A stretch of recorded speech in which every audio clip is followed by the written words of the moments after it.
I'm a reenactor. For 36 years, I used living history in the classroom to bring the subject to life for my students. So I'd wear the garb and I'd bring in stuff for them to touch, and have the music going in the background for whatever time period we were studying. And I tried to immerse them in history. Well, I'm not in the classroom anymore, and I have a room full of garb at home that I can't bear to get rid of, and I want to put it to use.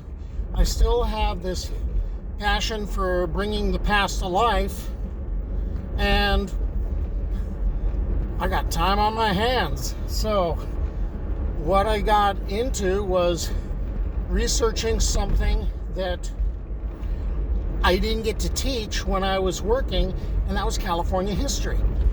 So I basically have been hitting the trail, been covering the California missions and Asistencias and Presidios, and then I started running into references of outlaws that were hanging around some of the desecularized missions, and that intrigued me. So currently I'm on the trail of the Tulare Twins, otherwise known as Ben and Dudley Johnson. I hope you stick with me on my journey.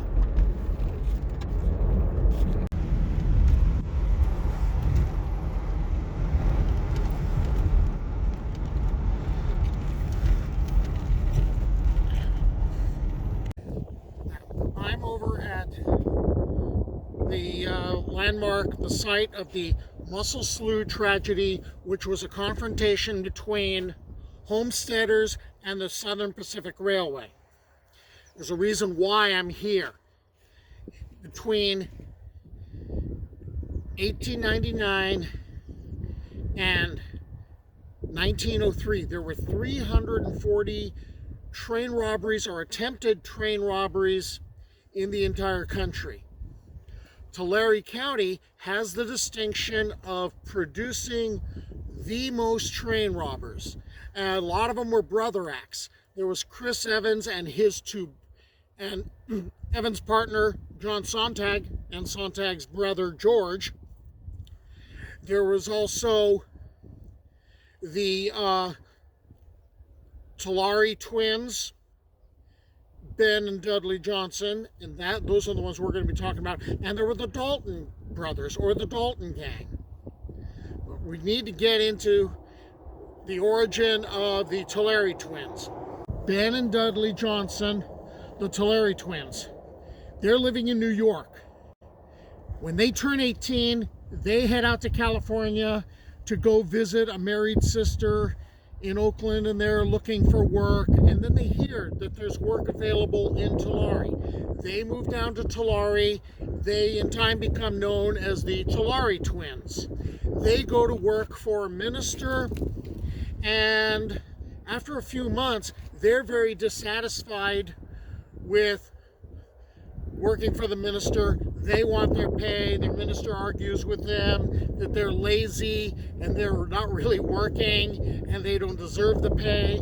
And so the twins, thinking they're getting justice, steal two of the minister's horses and ride off. Well, they can only afford one saddle between them, which means one horse is being ridden bareback, and they're kind of taking turns on which horse was being ridden that way, and eventually the horses go lame. They sell the horses, and they're walking around in Oakland. Well, their descriptions have already been sent to Oakland. They get arrested, and they are put in jail in Visalia. Locked up in the two-story Visalia jail, the Tulare Twins run into a couple of their heroes. Grat Dalton, and he's downstairs. They've got like 4 cells. There's gonna be like 18 prisoners there, and there's like a common corridor. And upstairs, in a cell that they kept for like insane people, was Bill Dalton.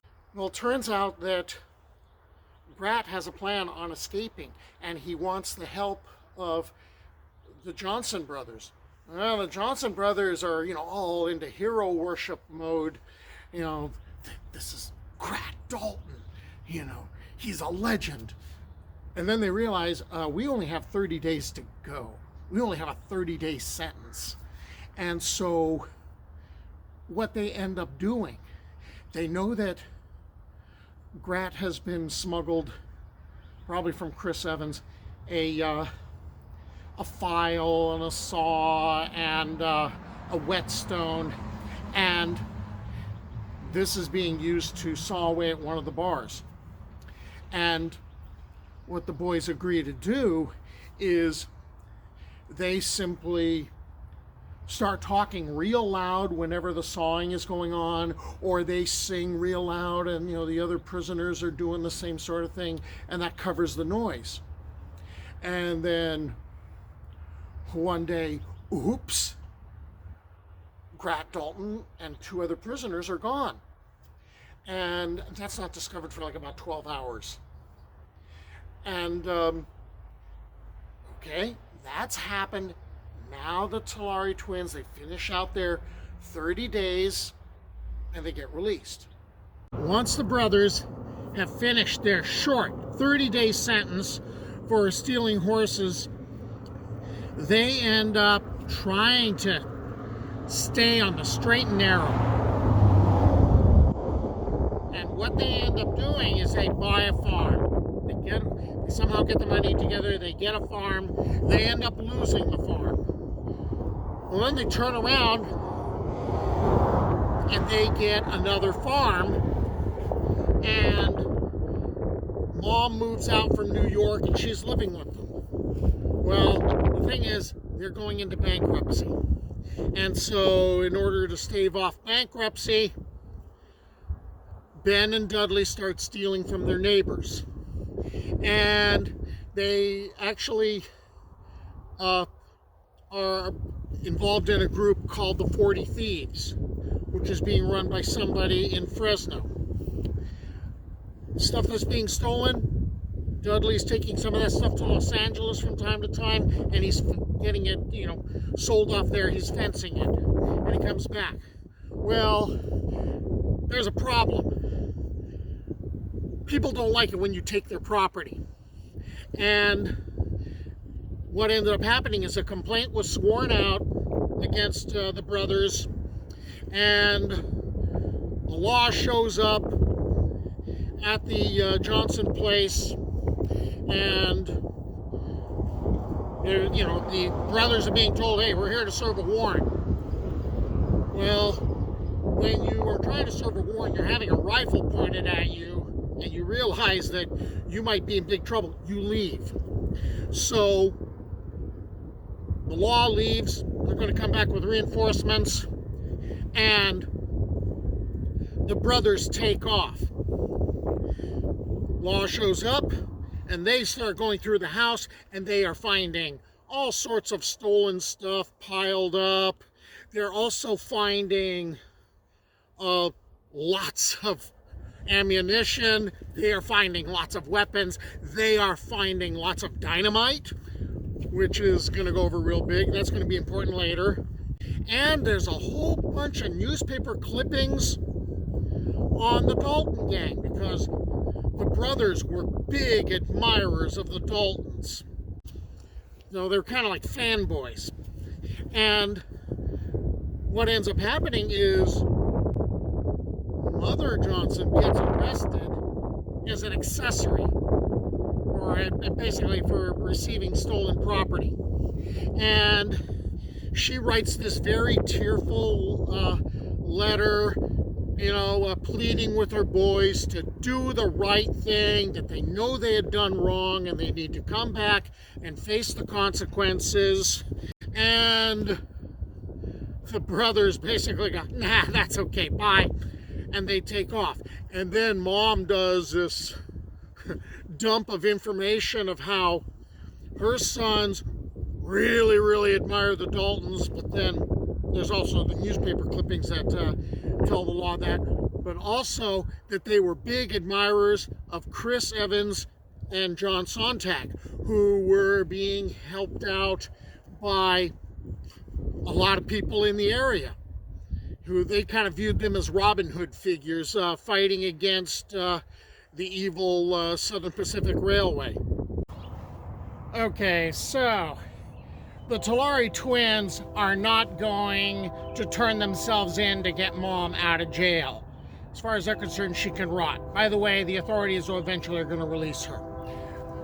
But what they end up doing is they hear about, hey, someone got really rich robbing a train up in Northern California. So they recruited a partner, Frank Morgan, and on September 5th, 1896, they held up a train around Sacramento. Well, that didn't quite work out. Morgan got shot and killed, and 2 years later, they had drifted back to California and were in Tulare County. Evidently, they robbed a bank along the way, but now they're going to try another train robbery.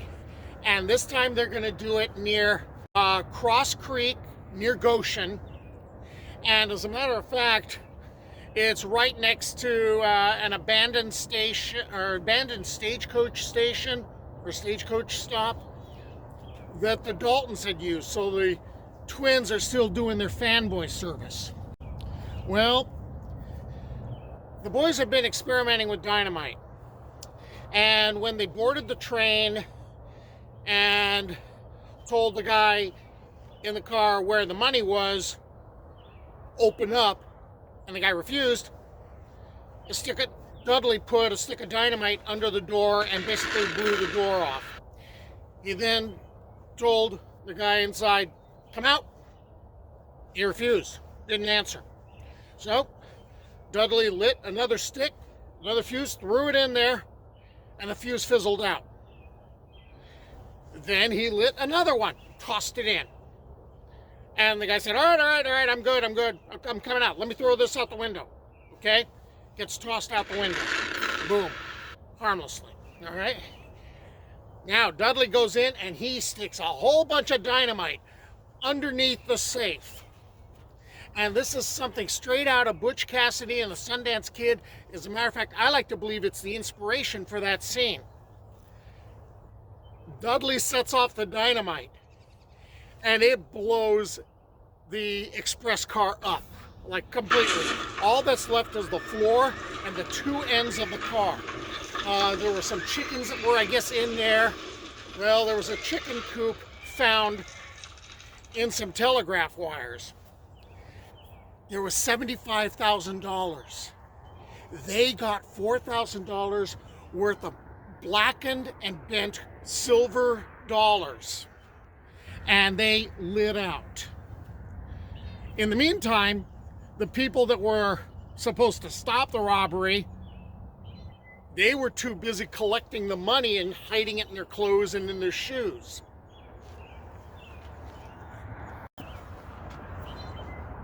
$75,000 worth of money. The Johnson brothers only got $4,000. And they bug out. They decide California is going to be too hot for them. And so they make their way from California to Florida to hide out with their sister Ada, who had married a man named Johnston. So Johnston. And these guys are spending the money as they're going, and the trail is easy to follow. The breadcrumbs are right there going, oh, look, black and silver dollars. Oh, look, these are bent. So they know, the law knows, hey, this is from the robbery. And they end up staying with their sister and their brother-in-law. And people in town are starting to talk, and the brother-in-law figures it out, going, these guys are on the run from the law. He tells his sister, kick them out. She kicks him out instead, but she doesn't think it through because he ends up going to the sheriff. And the sheriff and his deputies show up at the Johnston house, and basically the Tulare Twins start threatening the law, and they're going to start shooting, get the hell out of here. And shots start getting fired. And Ada is standing in the door, cheering her brothers on like a cheerleader. You go, you get them. And what ends up happening is one sheriff's deputy gets killed, another gets shot, badly wounded, but he kills Dudley. And Ada is still cheering on the brother that's alive, Ben. More lawmen show up. They arrest Ada as an accomplice. Ben gets away. Later, Ada will get released, but Ben disappears from history. Well, that's the story of Ben and Dudley Johnson, the Tulare Twins. I'm now going to track a couple of stage robbers amongst the last of them, and these would be John and Charlie Ruggles, another brother act. So I hope you stick with me on my journey.